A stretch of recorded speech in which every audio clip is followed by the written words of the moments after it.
What's happening now? Well, the zombie is eating her head, Grandma. That's not very nice. What's he doing that for? 'Cause he's a zombie? That's what they do. He's gonna ruin his dinner. I'm sure if they just bothered to sit down and talk it through, it'd be a different story. Norman, didn't I tell you to take out the garbage? Yeah, coming, Dad. Tell him to turn up the thermostat, too, will you? My feet are like ice. Come on, fit, you stupid! Hi. What you watching in there? Sex and violence. Oh, that's nice. Oh, can't you be like other kids your age and pitch a tent in the yard or have a healthy interest in carpentry? Perry. I thought you said kids my age were too busy shoplifting and joyriding. Norman. It's like RIPPED, like a 7-pack at least. Ew! Watch it. Courtney, be nice. Yeah, she totally doesn't deserve him. I mean, she's nice and I really like her, but she's a complete loser. Yeah, I know. Hey, Dad? Grandma says, can you turn up the heating? Her feet are cold. Now, Perry. How many times do we have to go through this, son? Your grandmother is dead! I know, Then why do you keep on talking to her? because she talks back. OMG, you are such a liar. God, I'm not making this up, I swear. She talks to me all the time. Oh yeah? Prove it. In a world overflowing with movies, we need a hero. Someone to separate the bad from the good. Sounds like a job. Final diorama. She watches all the movies from comedy to drama. From the top roll sound. And don't forget the action. She'll watch until the end and then she'll give you her reaction. Movies you know, movies you don't. Prequel, sequels, remakes, and trivia and outtakes. Movies you know, movies you don't. Interesting stories, all the categories. Hi everyone, I'm Em and welcome to Verbal Diorama episode 284, ParaNorman. This is the podcast that's all about the history and legacy of movies you know and movies you don't that my grandma says that you should listen to. She died in 2006, but Norman says she's telling you to listen, so it's probably a good idea that you are. Welcome to Verbal Diorama. Whether you are a brand new listener to this podcast, whether you are a regular returning listener, thank you so much for returning if you are. Thank you for being here. Thank you for choosing to listen to this podcast. I know there are a lot of movie podcasts out there that are all vying for your ears and your attention. So I'm so happy to have you here for the history and legacy of ParaNorman. And if you don't yet know, we are in the midst of animation season 2025.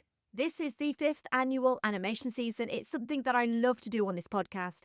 I love to feature every January and February amazing animated movies, all forms, traditional 2D hand-drawn, CGI, stop motion, like this one, mix of all of the above, it doesn't matter, from some of the greatest animation studios of all time, like Laika, like Aardman, Disney, DreamWorks, Sony Animation, Studio Ghibli, Cartoon Saloon, even studios that are no longer with us and only Norman can speak to, like Fox Animation, Blue Sky, and Don Bluth Studios.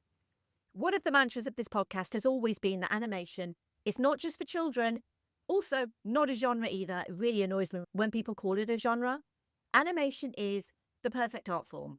It is capable of depicting anyone or anything without limitations, which also kind of irks me as well, why we're kind of transitioning from animation into live action remakes when the animated originals are so much better because there are no limitations. But this is one of the reasons why animation season is so important. It remains so important and it will continue to be so important to this podcast to highlight these incredible films that you may have seen, you may not have seen. Every movie this season and every season I would highly recommend. But it might also be something that you've discounted for whatever reason. And I suspect ParaNorman may be on that discounted list purely because it's not one of Laika's most best-known movies. However, it is absolutely well worth your time. And if you have seen ParaNorman, then you will know how worthy of your time it is.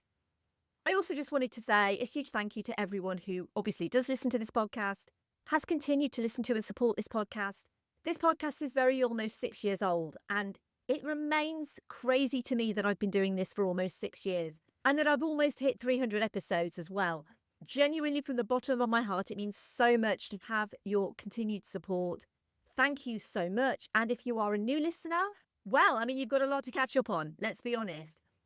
But let's jump straight into ParaNorman, because you may not immediately go to animation as a medium for horror, but it's actually a remarkably interesting way to adapt the horror genre, while also aiming it at that really important family market.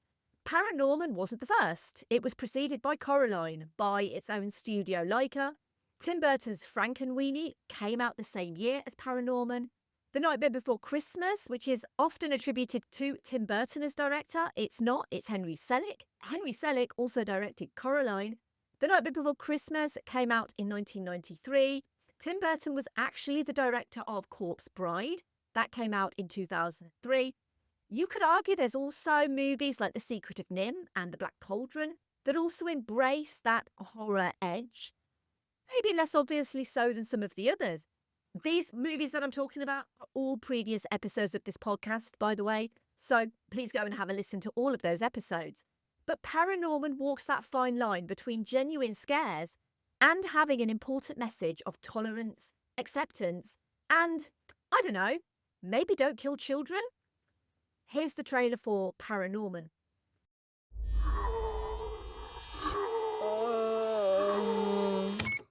Meet Norman. Can't you be like other kids your age? His parents don't get him. He's probably up there fiddling with his Ouija or his orb. Harry. His sister doesn't like him. You are such a loser. And the kids at school Look, it's Abnorman. always pick on him. But he does have some friends. Norman, wait up. I like to be alone. So do I. Let's do it together. It's just that most of them Good morning. aren't exactly alive. How's it hanging? Haven't heard that one before. Do you see ghosts like all the time? Who's a good boy? That's not his chin.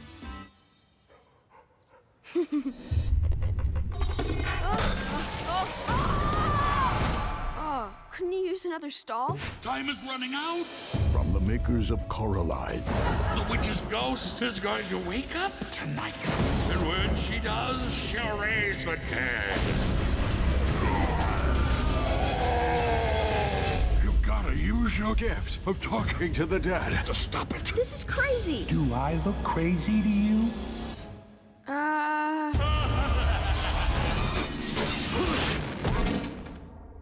You might want to give that a few minutes.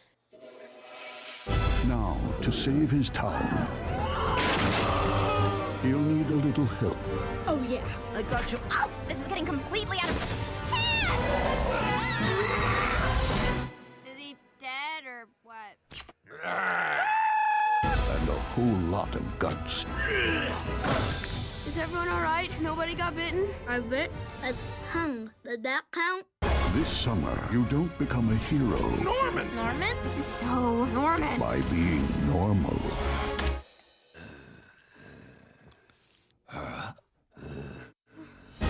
There's nothing wrong with being scared, Norman. So long as you don't let it change who you are. ParaNorman.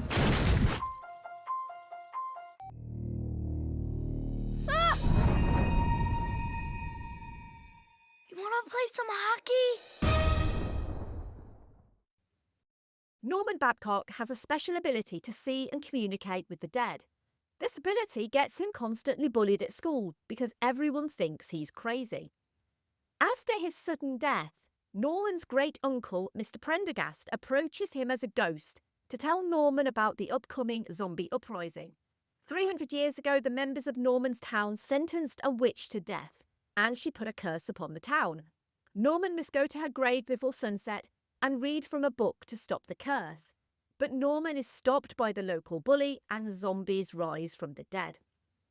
Let's run through the cast of this movie. This is a stacked cast as well for an animated movie.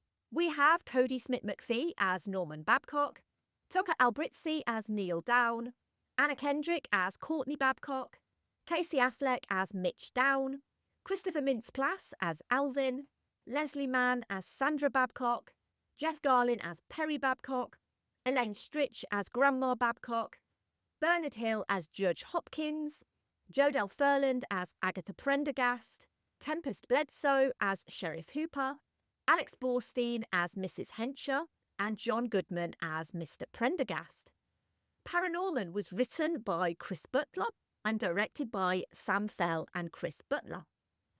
So, after the release of Coraline in 2009, which garnered an Academy Award, BAFTA and Golden Globe nominations for Best Animated Feature, as well as winning 3 Annie Awards, Laika Studios, which was developing both stop-motion and CGI features in the late 2000s, ended up laying off the majority of the staff in the computer animation department, and this was to focus exclusively on stop-motion. In many ways, it was a bold decision, especially when CG animation is so lucrative. But what we can say about Laika is they have never been one to follow the leader. And so not only was Laika moving forward in stop motion, but without Henry Selick, the director of Coraline, it was also going to focus on family-friendly horror, which isn't really something that tends to go together. But they'd already done it with Coraline, which had enough spookiness and also other mothers with buttons for eyes, which still freaks me out to this day. Coraline is episode 63 of this podcast, by the way. So it was way back in the 90s when Chris Butler originally thought of making a stop-motion zombie movie. Zombie movies always contained social commentary and used zombies as a metaphor. So why not also use that for a school-based situation with children as the protagonists? He wanted to juxtapose the horror of being a zombie to the horror of being a preteen kid. He took inspiration from Scooby-Doo, Ghostbusters and The Goonies, as well as Universal's very own horror movie history, with ParaNorman also taking advantage of Universal's centenary in 2012. ParaNorman's script started to come together during the production of Coraline, and Sam Fell had gone to the studio to look at a number of projects with the idea to help out, but he was drawn to ParaNorman. It turned out both Chris Butler and Sam Fell liked the same movies, had the same ideas, and talked about the same references. So it was a natural conclusion that Fell came on board to co-direct ParaNorman in 2009. During the writing process, Butler went to New England to explore and get a feel for the region. Then, after the movie got a green light, both he and Fell went out to Massachusetts on a more extensive trip with ParaNorman production designer Nelson Lowry. They took more than 4,000 photos of everything from gardens to building structures to rustic woods. The digital photos were then printed out and pinned up for reference, including houses that were dilapidated. They even took photos from a child's perspective with the idea to make the buildings seem even more imposing. Now, I mentioned a couple of episodes ago on Turning Red that animation allows you to depict certain things in a more palatable way than live action does. And zombies are a great example of this because it's hard to not make live action zombies too dark and scary. They are the backbone of horror cinema for very good reason. But with animation, the designs can look a little more cartoonish. But fundamentally, this is a movie that is making somewhat light of very real, very gruesome events. Not in Blythe Hollow, Massachusetts, which is made up for the movie, but in Salem, Massachusetts. In fact, as part of Salem, Massachusetts' iconic Salem Haunted Happenings, which is a month-long Halloween festival, Laika partnered with the Peabody Essex Museum, the City of Salem and Creative Collective to present a series of 10th anniversary ParaNorman screenings and live events in October 2022, honouring Salem's influence on the setting and story of ParaNorman. So this is not just some coincidence that ParaNorman is set in Massachusetts. And this isn't the only movie that's been inspired by the Salem witch trials.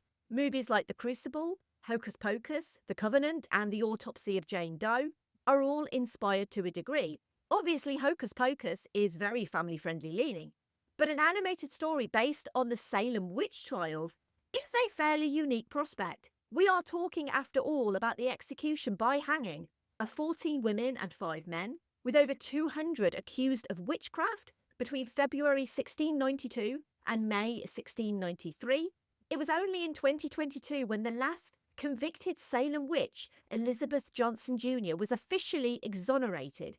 329 years after she had been found guilty of witchcraft. Mob mentality is unfortunately not a 21st century thing, and the dangers of baseless accusations, and more importantly, the fear of the quote other, is a theme that ParaNorman explores remarkably frankly for a family movie. We discover that Norman might be called Norman, but he's really not the norm. That there's a strange family trait that he's descended from the Prendergast family, and that means that he can talk to the dead. This is a movie full of ghosts, a multitude of ghosts, you might say, ghosts from all walks of life throughout history. We get a hippie ghost, a Civil War soldier ghost saluting Norman, a 1950s greaser type of ghost, a gangster who seems to be sleeping with the fishes, and even someone who may or may not be Amelia Earhart stuck in one of the trees. And because Norman has this strange gift, they're really the only people that he talks to. He doesn't seem to fit in at school, he's being bullied, and he can also talk to the dead. And the dead seem to understand him better than the living seem to understand him. However, he does find a kindred spirit in school friend Neil Down. Now, having 2 or more directors on an animated movie is fairly commonplace, but it's also quite easy when you do have 2 directors, that they may have 2 different visions for the movie. Luckily, Chris Butler and Sam Fell were very unified on the look and feel of ParaNorman, and they really needed to be because ParaNorman took 3 years to move from drawings to sets to shooting to screen, and was the biggest production ever to be made in stop-motion animation at the time, being only the 3rd stop-motion movie to be made in stereoscopic 3D, following Laika's very own Coraline and Aardman's The Pirates in an Adventure with Scientists. As I said, Coraline is a previous episode of this podcast. It is episode 63. The Pirates in an Adventure with Scientists is episode 192. The design of the characters and their home was imperative to how that mix of animation and horror would come off. Character designer Heidi Smith, then a recent CalArts graduate, made monochrome pencil-on-paper sketches, and her work was used as a rough-edge template for things to be a bit wonky in Blythe Hollow, for things to clearly be a bit off. They wanted the town to have a stylised perspective, but also a contemporary setting. Her drawings didn't only comprise the town, but also the various characters, which were then adapted by character sculptor Kent Melton into clay maquettes. The movie also opens with a pastiche of a grindhouse zombie flick, complete with scratched film, poor framing, and your classic scream queen, only she's battling away boom mics rather than zombies. It turns out that this is what young Norman Babcock likes to watch. And at least it's not sex and violence, right? ParaNorman's animators got into the requisite mindset by looking at not only zombie movies, but also movies like Frankenstein and Nosferatu, among other classic scary movies. But Laika intentionally making a bad-looking movie in a movie wasn't the easiest thing for them, because we know that Laika are perfectionists, and trying to make something bad is actually really, really difficult. In total, the 3-year production of ParaNorman took place in a 151,000 square foot building at Laika Studios in Hillsboro, Oregon. It had more than 320 designers, artists, animators, and technicians on staff. There were 52 separate shooting units, and they were operating virtually continuously during the production. At the time, it was the joint most ever stages used in a stop-motion animated film. Only Coraline had used as many. ParaNorman, however, had more stop-motion puppets than it had used on screen before. 4 of the stages made up the Blythe Hollow Town Square, which was created by 18 carpenters, 18 model builders, 6 riggers, 12 scenic painters, 11 greens artists, and 10 set dressers. Everything you see is completely hand-built. Even roads were hand-built. 300 feet of country road were created out of recycled plywood, coated with 3 types of paint. 2,000 trees were made from shredded cardboard to create the forests. Every single horror movie poster in Norman's room was hand-drawn, and his room designed to look like a young boy's bedroom. And the inspiration for Norman's middle school came from Nelson Lowry's own local middle school. The Blythe Middle School set had an 8-foot-high facade and was built as a sandbag-anchored elevated structure to reinforce Norman's apprehension about going in each day. It took nearly 4 months to create on a soundstage at Laika Studios, and the fluorescent classroom lights visible through the windows are actually made of pieces of foam. While the sets they had were already large, Laika also wanted to increase the scope of the stop-motion world using digital set extensions. As real buildings and set dressings were being created for stage, visual effects artists were photographing, scanning, modelling and texturing digital versions to ensure they could seamlessly extend the environments. Once the world was made much larger, it was populated with digital background characters. Some shots contain hundreds of angry townspeople rioting in the streets, and the largest crowd shot in ParaNorman contained over 4,000 CG extras. But CG extras are one thing. The actual puppets that they use to do stop-motion movies are something else completely different. I've talked about stop-motion puppets a lot in the past. But moving on from Coraline, Laika really wanted to step up the production of these puppets. The zombie characters were the only characters that had mechanical faces. They were made of rubber and silicone and contained clock gears for movement. Every other character in ParaNorman has replacement faces. And replacement faces were printed using a technique known as rapid prototyping. And ParaNorman was the first stop-motion movie to use full-colour 3D printers for replacement animation. The team was able to create the numerous puppet faces needed for the movie, and that was mostly because Coraline pioneered and popularised the use of black and white 3D printers, which significantly accelerated the puppet production process. Try saying that really fast while you're drunk. For ParaNorman, over 31,000 separate face parts were printed. There were 4 colour printers. They were active for a total of 572 days of straight print time. The faces comprised 1,257 archival boxes, were produced using a 10-step rapid prototyping process that required 5 to 6 hours for cleaning and coating. The 3D printer was so intricate, it could add skin translucency and colour variations. For the 61 characters in the movie, 178 distinct puppets were made. More than 8,000 faces and 28 full body puppets were made just for Norman. 48 animators, riggers and modellers comprised Laika's rapid prototyping department. Norman, with his more than 8,000 faces and all of his individual pieces, including brows and mouths, meant the team could animate 1.5 million possible facial expressions. Each of his puppets was also 9 inches tall. His armature had 122 individual parts, including 80 different metal components. And Norman, as the main character on the movie, was the first puppet that they made for this movie. But if you have puppets, they can't be walking around naked. They also have to have intricately detailed miniature clothing as well. 120 different costumes were also made for the film, and these were also made by hand as well, by the costume team led by costume designer Deborah Cook. They were all made with locally sourced or recycled materials wherever possible. To plan the costumes, a real person of comparable real-life height and stature to the character would walk around in an outfit so Cook's department could see how the planned costumes hung and flowed. They tested movements in costume and then also tested with puppets later. Norman has 5 costume changes, his parents have 3, elder sister Courtney has 2. They use size 15 extra long beading needles to stitch these tiny costumes, and these needles are about the circumference of human hair. They are that thin. With animators handling the puppets thousands of times, there were at least half a dozen duplicates of each costume. The ghosts' appearances were also enhanced by tulle, not as a material for their costumes, but as the substance that doubled on screen for the particles and vapour that they float around in and with. As for shoes, Cook and her team had learned on Coraline that antique Victorian gloves offer the best and thinnest possible leather out of which to fabricate the puppet shoes, including Norman's Converse sneakers. As the zombies were previously 18th century Puritans, costuming and hairstyles from that era were researched.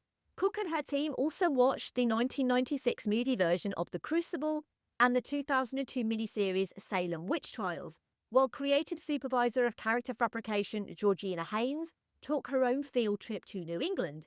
Only fabrics or details found in 18th century clothing were used and then distressed to reflect 300 years of being a corpse. They even looked at archaeological finds and clothing to see how that clothing had decayed over time. For the puppet's hair, the production experimented with various types of human hair, animal hair, and even tinsel. Human hair was too porous and didn't stick. On Coraline, they used mohair, which they laid thin wires into. They wanted to make Norman's hair even more of a character than Coraline's was. Norman's hair had a goat hair base. It was fused with glues, hair gels, fabric, adhesives, thread, and, like with Coraline, wire. Last came paint and some human hair dye. They also created stunt wigs for action scenes, which is just one of those random facts that I love because you could really imagine having a stunt wig on a puppet for an action scene.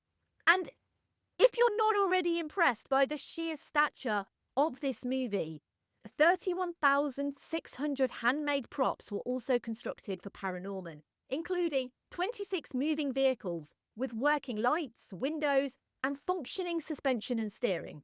The Town Hall archive sequence was built over 2 full sets, with over 20,000 miniature books, over 5,000 paper items like maps and files, and over 400 hand-folded file boxes. The smallest animatable prop was Norman's mother's perfume sprayer, which gets used while they're in the car to ward off the zombie judge. It's made of brass and then chromed for a brushed stainless look.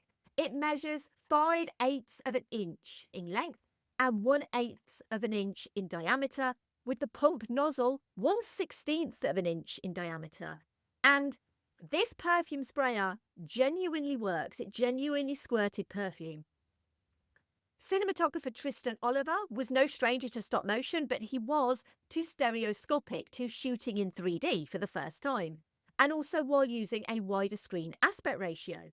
He wanted to follow traditional zombie movie conventions and chiaroscuro lighting, but to shoot the movie's ghosts, he referenced early Russian photographs taken on glass panes and looked to the work of fellow cinematographers Conrad Hall, who shot Butch Cassidy and the Sundance Kid, American Beauty and Road to Perdition, Roger Deakins, whose best-known works are The Shawshank Redemption, Fargo and Skyfall, and in particular Seamus McGarvey's work on Atonement.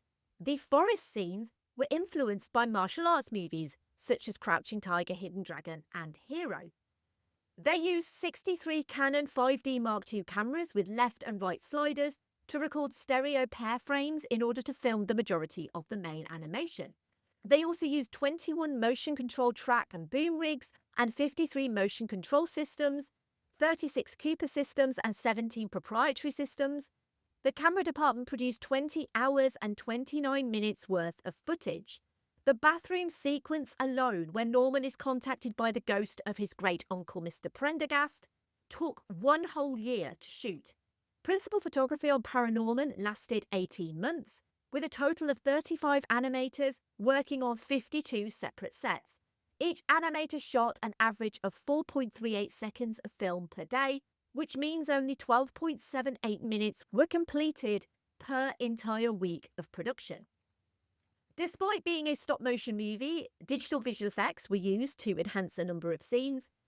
I've already mentioned set extensions and crowds, but also things like ghost effects, rig removal, face replacement, line removal, and atmospherics. In order to give the surroundings more weight, Laika experimented with the Foundry's katana in their lighting pipeline to match textures and make clouds appear more realistic. And one of my favourite visual effects in this movie is Agatha herself. The full-bodied Angry Aggie is a stop-motion puppet enhanced by a digital dress to make her look like a Tesla coil. The dress was based on actual physical designs of shredded paper and cloth, and her hair based on handmade blown ink artwork. They also added hand-drawn elements to her to enhance her confusion, pain and fear. The version of Aggie we see as a witchy face in the sky is based on practical tests of bridal veil material.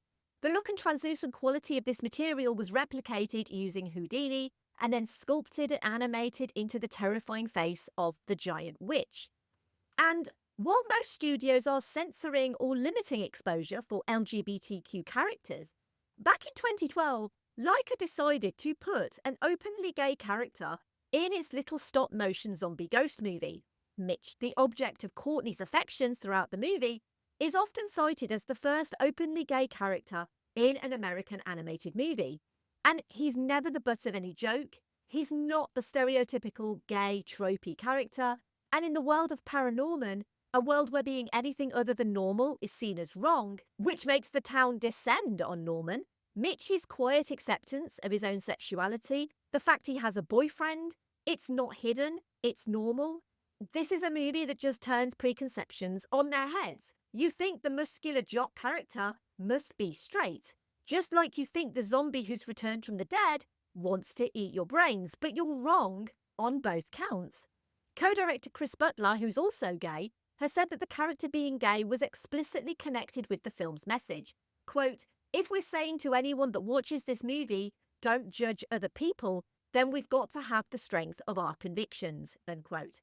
This is a movie that loves other horror movies, and not just the obvious zombie flicks and George A. Romero, with its handheld shots paying homage to Sam Raimi's Evil Dead, visual references to Friday the 13th's Jason Voorhees, and Chris Butler's favourite reference, a ringtone of the opening bars of the Halloween theme by John Carpenter, which they never thought they would obtain the rights to, but by some miracle they did. This is in many ways a beautiful coda to a movie that is so influenced by John Carpenter, as well as the works of John Hughes, but unfortunately not at all by the works of Keanu Reeves. And this is the easiest segue into the obligatory Keanu reference of this episode, which is a part of this podcast where I try to link the movie that I'm featuring with Keanu Reeves for no reason other than he is the best of men, and all men in the world should always be a little bit more like Keanu Reeves.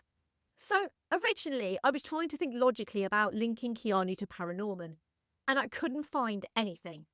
Nothing really obviously stood out to me. So I did the next best thing and linked him to another Norman, and in doing so, actually also linked him to zombies. So Keanu did a motorcycle ride with the actor Norman Reedus through Utah on the TV show Ride with Norman Reedus. Norman Reedus obviously starred in The Walking Dead, which is also zombies. So technically, Norman Reedus is the closest to a real-life ParaNorman that we have, and Keanu's done a TV show with ParaNorman. So there you go. That's the easiest way for me to do it. John Bryan composed the score for ParaNorman. He also did the score for Eternal Sunshine of the Spotless Mind, which is one of my favourite movies. I love that movie so much. I've also done an episode on that one too, by the way. He also works frequently with Paul Thomas Anderson. The score for ParaNorman was based on Bryan's compositions for previous films, which were used as temporary tracks and then replaced with his actual ParaNorman score. For that score, he used an EMS VCS3 synthesizer, which was notably also used by the one and only John Carpenter. Other tracks in the movie include Fix Up Look Sharp by Dizzy Rascal and Little Ghost by the White Stripes, also plays over the end credits. The teams from both Laika and Focus Features showed concept art, puppets and props from ParaNorman at Comic-Con in July 2011. This was the year before ParaNorman's release. These puppets and props included Norman's room and also a room from the house of Mr. Prendergast. The idea being, obviously, to whet the appetites of people who loved Coraline to come out and also see ParaNorman. ParaNorman was released in the summer of 2012, which is a strange time to release a movie like this, but there is a precedent for movies with a horror-tinged edge to be released in the summer. ParaNorman was released on the 17th of July 2012, the same week as The Expendables 2. It's easy to guess which one reached number one at the box office. ParaNorman had to settle with third after The Bourne Legacy. It stayed at third for its second week and would stay in the top 10 for 6 weeks. Now, it's important to note that ParaNorman was never make or break for Laika. And the reason for that is Laika is owned by Nike billionaire Phil Knight and ran by his son Travis Knight, who was also the lead animator on ParaNorman as well as a producer. The Knight family are the 25th wealthiest in the world, so it's pretty safe to say that Laika could afford to pursue its vision no matter how this film performed with critics or at the box office. But naturally, they wanted the movie to do well, and they did have high expectations after the success of Coraline. On its budget of $60 million, ParaNorman grossed $56 million domestically in the US and $51.1 million internationally, for a total worldwide gross of $107.1 million. Laika also celebrated the 10th anniversary of ParaNorman on Halloween 2022 by re-releasing the movie in 4K. Now, ParaNorman is almost universally adored by critics. Rotten Tomatoes has an approval rating of 89%, and the critical consensus reads, beautifully animated and solidly scripted, ParaNorman will entertain and frighten older children while providing surprisingly thoughtful fare for their parents. ParaNorman was also nominated for the Academy Award for Best Animated Film, losing to Pixar's Brave.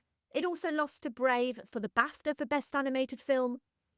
It was also nominated for 9 Annie Awards, winning 3 for character animation in a feature production, character design in an animated feature production, and Foley mixing in an animated feature production.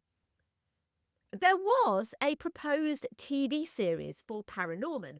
There was some test footage posted on YouTube in 2017 by animator Isla Solomon, but nothing was heard of the show after that, and now it seems to have unfortunately died a bit of a death. Who knows, it may be resurrected zombie style at some point in the near future. Now, ghosts and zombies are pretty scary, right? But the thing is, there are way more scarier things out there than ghosts and zombies. Because you know what's scarier than ghosts and zombies? Bullying, intolerance, hatred, persecution. All of those things are way scarier. And that's probably because they are real. And not only have they happened, they are still happening. Babies aren't born with intolerances. They grow up into children and young people and adults who are taught intolerance. Taught that being someone different to yourself is wrong. And quite simply, that's how people end up racist, homophobic, xenophobic, transphobic, all of the phobics. What sets Laika apart, and what has always set Laika apart, is that they are a truly independent studio, outside of the mainstream, and they aren't afraid to be bold and different with their movies. They're not beholden to a bigger corporate overlord, and what sets ParaNorman apart from many of its animated peers is that it has the strengths of its convictions. It's here to tell a story of intolerance, and it does it quite frankly, and there's no executive worried about how the impact of a gay character will affect their audience. Mitch is gay, just as lots of people are gay, and quite frankly, the audience kind of has to deal with that. But it's also so throwaway that I expect a lot of people miss that, and its relevance, so in many ways I actually wish they did a bit more with that revelation. Or, alternatively, maybe they just don't need to. Death is something that's usually handled in a very family-friendly way in animated movies. If you think of something like Coco with its beautiful depiction of the land of the dead, this movie is a bit more frank about it. Not only do we have the death of Mr. Prendergast, which we know because his ghost visits Norman in the toilet, he implores Norman to go to his recently deceased corpse to retrieve the book, rigor mortis and all, that will keep the ghost of Agatha at bay. We also have Aggie herself, and not only did she died horrifically, murdered by the townsfolk who accused her of witchcraft. These are adults that murdered a child, and it takes the compassion of a child for the adults of the town to realise their own prejudices and ignorance and fear. It also speaks on how the passage of time and recording of history is blurred and defaced. Historic atrocities are treated like festivals and holidays, and the real people they affected are either demonised, like the Blythe Hollow Witch, given a hideous appearance and celebrated for being vanquished evil, or the town is utterly unrepentant in its history of murdering innocent civilians, not only commodifying the events, but celebrating the townsfolk who perpetuated the myths. It really is no wonder Aggie is so pissed. Blythe Hollow has never given her a moment's peace. Movies about humans being the real monsters are 10 a penny, but rarely in the capacity of a horror movie aimed at the family market. While The Nightmare Before Christmas might be the obvious choice, I feel like ParaNorman offers something more in the way of a version of reality that feels like it could be real, and that's mostly because it's based on real events. Zombie movies can be social satire, or spoofs, or they can be out-and-out horror, but ParaNorman takes the genre and asks the question, what if zombies weren't malevolent? What if they were humans who made a terrible, terrible mistake? And what if their righteous cause was anything but? We think we understand witches or zombies or ghosts, but assumptions are dangerous things, and assuming anything about anyone is never the right way to go about things. Norman creates change by actually talking, and let me tell you, coming from someone who actively talks a lot all the time, I can tell you it makes a huge difference. Talking and empathy. Norman has both of these in spades. He knows what it's like to be bullied, to be an outcast, and he knows what it's like to feel alone. Revenge is an all-consuming disease. If someone wrongs us, we want them to feel the way they've made us feel. If anything, ParaNorman isn't about scaring us. It's about taking what we fear, confronting that fear, and while there are monsters in this world, and there will always be monsters in this world, to stop us from being so consumed with hatred and fear that we also become the monsters. True justice isn't about revenge, but about breaking the cycle of hurt, pain, and fear. Kill your adversaries with kindness. Laika is one of the most underrated animation studios in Hollywood, always visually splendid and thematically innovating. They are due the same level of admiration and acclaim that other studios get, and ParaNorman is a movie made by people who not only love stop motion, they also love the horror genre and pay beautiful homage to it, while also subverting the traditional zombie movie lore. Like Norman's grandma says when Norman tells her that zombies eat brains, he's going to ruin his dinner. I'm sure if they just bothered to sit down and talk it through, it would be a different story. ParaNorman gives us hope that even in the crazy world we currently live in, that the weirdos, the misfits, the others, those who truly believe in all things good and kind in the world, that we can stand together against the raging mob who want everyone different, everyone who's not Puritan, to burn. We can face the mob together and we can fix what's broken. We can address the past and not let it ruin the future. We can all be a little bit more ParaNorman. Thank you for listening. As always, I would love to hear your thoughts on ParaNorman. And as always, thank you for your continued support of this podcast. If you have enjoyed this podcast and you want to help this podcast grow, you can get involved by telling your friends and family. You can leave a rating or review wherever you found this podcast. And you can find me on social media. You can share, like posts on social media. It all helps with visibility. I am on Twitter, Facebook, Instagram, Threads, Blue Sky, and Letterboxd. I am at Verbal Diorama on all of those places. I don't really kind of use Twitter much anymore, but the others, I am all over that. Feel free to find me, feel free to add me, and feel free to talk to me about really any movie that I've ever featured, but feel free to talk to me about ParaNorman, because this is a movie that I could talk about forever. Clearly, doing a podcast about it. And if you did enjoy this episode on ParaNorman, you might also like, I've mentioned episode 63 on Coraline, because it is genuinely one of the greatest movies that Laika have ever done. Also, episode 135 on Corpse Bride, and also the classic episode 186, The Nightmare Before Christmas.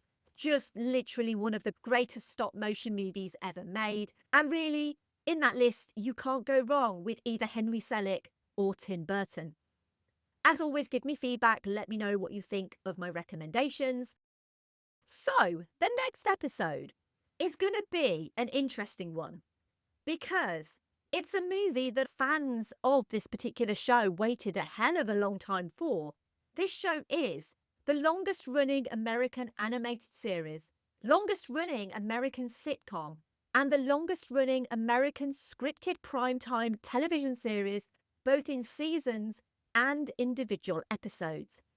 The Simpsons was and is, quite frankly, a phenomenon.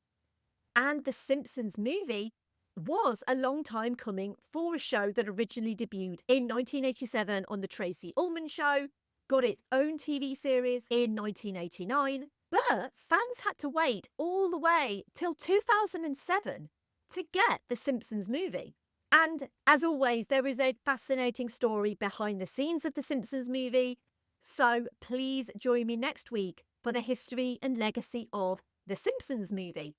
Now, I always like to say this podcast is free, and it always will be free. There will never be any charge to listen to this podcast, and you are free to listen to as many episodes as you want, as many times as you want, for all eternity. However, it is not free to make a podcast. There are many costs involved with making podcasts, including things like podcast hosting, software subscriptions, website hosting, and sometimes those costs can mount up. You are under no obligation to give me any financial assistance to make this podcast, but if you get value out of what I do and you have some spare pennies, you can support this podcast financially if you wish. There are a couple of ways you can do that. You can go to verbaldiorama.com/tips and you can give a one-off tip, or you can go to verbaldiorama.com/Patreon and you can join the amazing patrons of this podcast.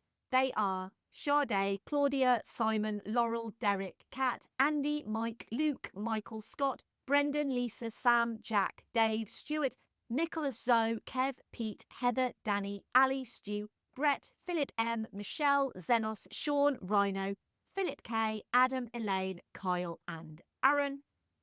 If you want to get in touch with me, you can email verbaldiorama@gmail.com. You can also go to verbaldiorama.com and you can find all old episodes there to listen to. And you can also find a little contact form as well. You can also find bits that I do at filmstories.co.uk, including old issues of the magazine and also online articles too. And finally, You did something awful, but that doesn't mean you should too. All that's left of you now is mean and horrible. That's not true. Then stop. This is wrong and you know it. You spent so long remembering the bad people that you forgot the good ones. There must have been someone who loved you and cared for you. You don't remember them? Leave me alone. But you're not alone. You have to remember. Get away from me. Remember.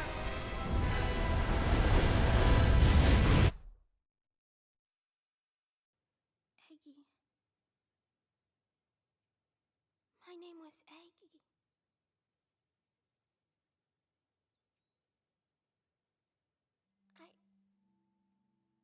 I remember my mommy brought me here once. We sat under the tree and she told me stories. They all had happy endings. And then those horrible men came and took me away, and I never saw her again.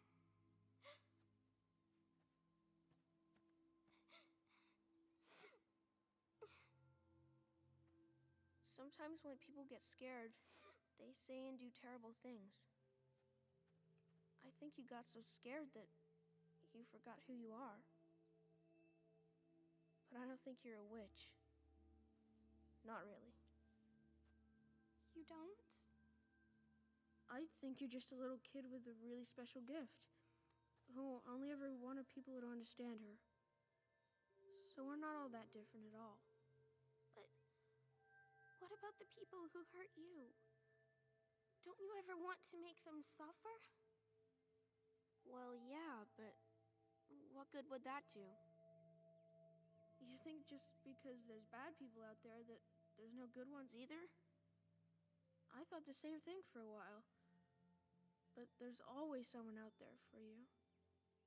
Somewhere.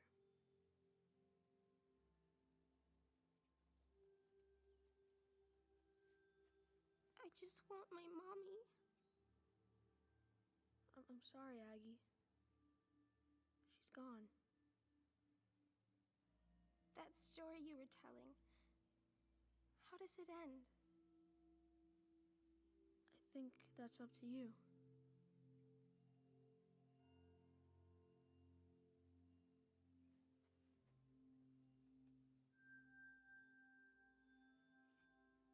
Is this where they buried me? It's a pretty good place to sleep. Then you can be with your mom again. bye.